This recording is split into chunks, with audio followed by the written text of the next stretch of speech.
Mais écoutez, je suis vraiment très content d'être en famille aujourd'hui. À partir d'aujourd'hui, je fais partie du réseau international des femmes.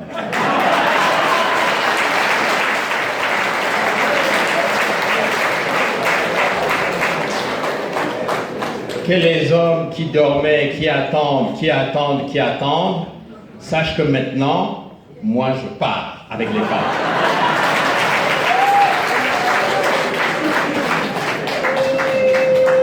Et je voudrais surtout dédier le prix que j'ai reçu aujourd'hui à 3 femmes. Mais avant de parler de ces 3 femmes, le dernier, c'est un groupe de femmes. Je ne saurais commencer sans avoir une pensée pour mon ami Deo Mouchaïdi.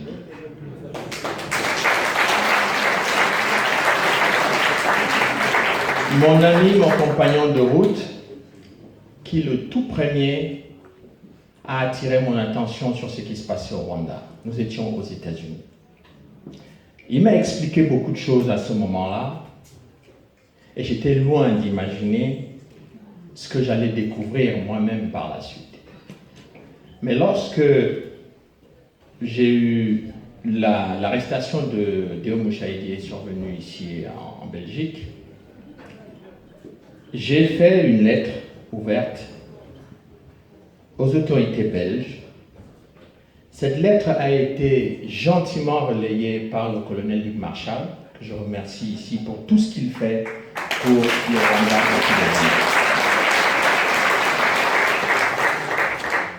Et nous avons essayé de lutter pour que la Belgique s'indigne, manifeste, réagisse, bouge un tout petit peu pour Deo Mouchaïdi en vain.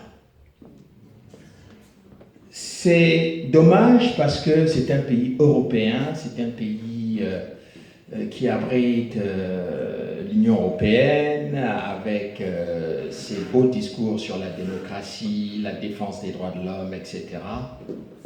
Mais je me suis demandé si Mouchaïdi lui aussi était devenu un génocidaire pour avoir ce type de traitement dont il est l'objet depuis de nombreuses années. Ma seconde pensée est pour Kizito Mihigo, dont j'aime beaucoup la musique, et qui se retrouve là où il se retrouve aujourd'hui parce qu'il chante la paix, parce qu'il veut la paix.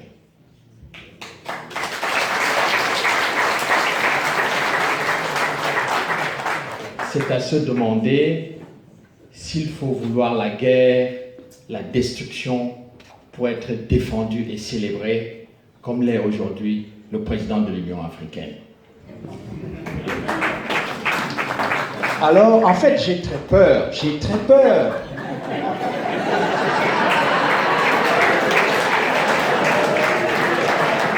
J'ai tellement peur que je suis ravi que les femmes m'aient donné aujourd'hui cet objet de protection.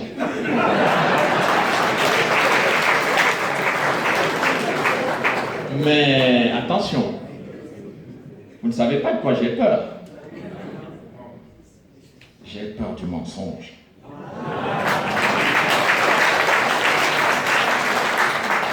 Mais je n'ai pas peur du reste.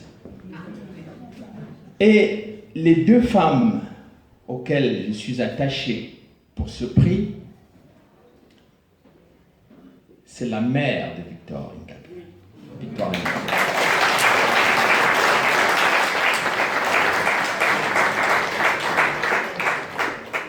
Parce que lorsque, il y a quelques années, j'ai eu une conférence à la Sorbonne avec plusieurs membres du gouvernement rwandais, ou d'anciens membres du gouvernement rwandais qui étaient venus, Victoire m'avait dit qu'elle voulait que j'organise une rencontre entre elle et la congresswoman Cynthia McKinney, qui est une amie de longue date.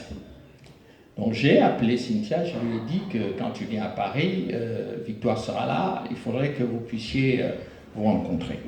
Mais le problème, c'est que j'étais en panique parce que à l'époque, Cynthia McKinney était membre du Congrès, donc il y avait des questions de sécurité qui se posaient. Et lorsque j'ai mis ces deux femmes en relation, elles ont disparu toutes les deux.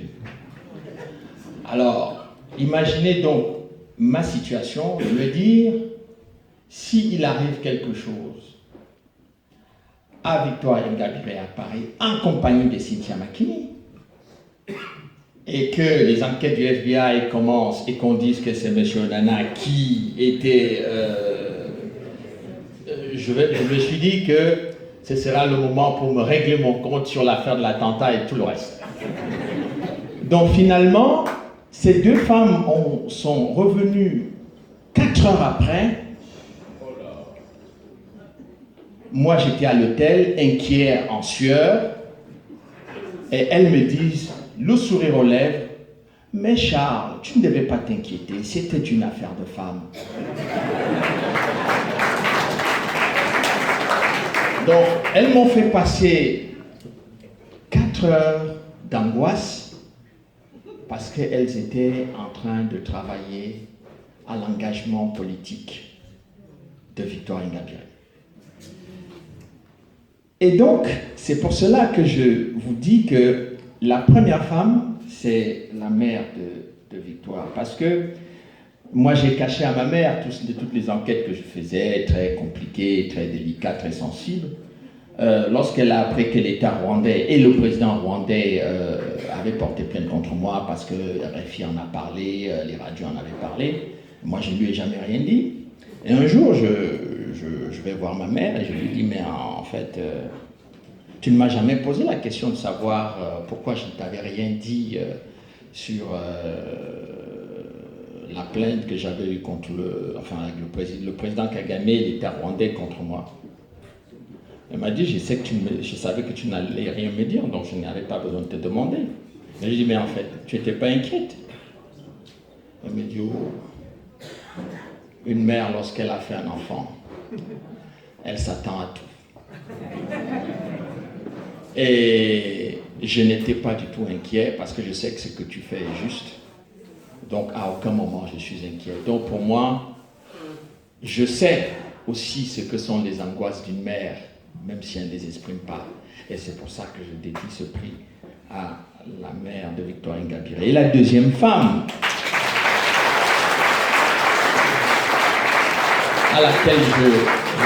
à qui je dédie ce prix, c'est la mère de Diane Rwigara.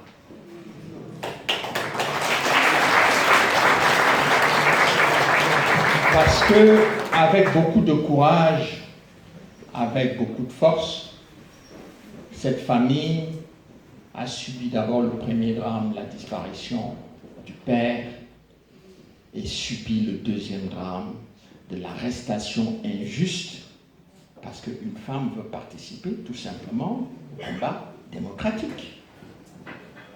Au Rwanda, quand vous voulez participer au débat démocratique ou au combat démocratique, vous menacez la sécurité de l'État. C'est-à-dire que l'État rwandais est une propriété privée pour une personne. Alors, le troisième, le dernier groupe de femmes auquel j'ai dédié ce prix, c'est toutes les femmes congolaises qui résistent depuis plusieurs années contre les viols, les agressions, les tortures, les massacres, etc.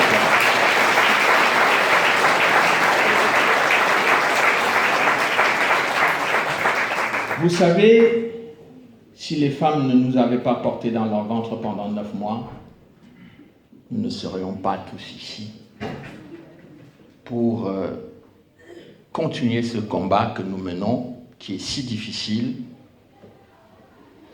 Mais on leur inflige d'abord, nous, la joie, bien entendu, d'avoir un enfant, mais surtout de nous porter pendant 9 mois, de patienter pendant 9 mois pour que nous devenions ce que nous sommes.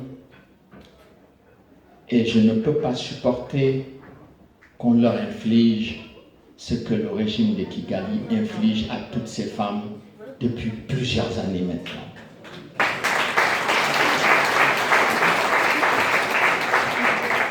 C'est pour cela que j'ai décidé de rejoindre le réseau international des femmes. Je vous remercie.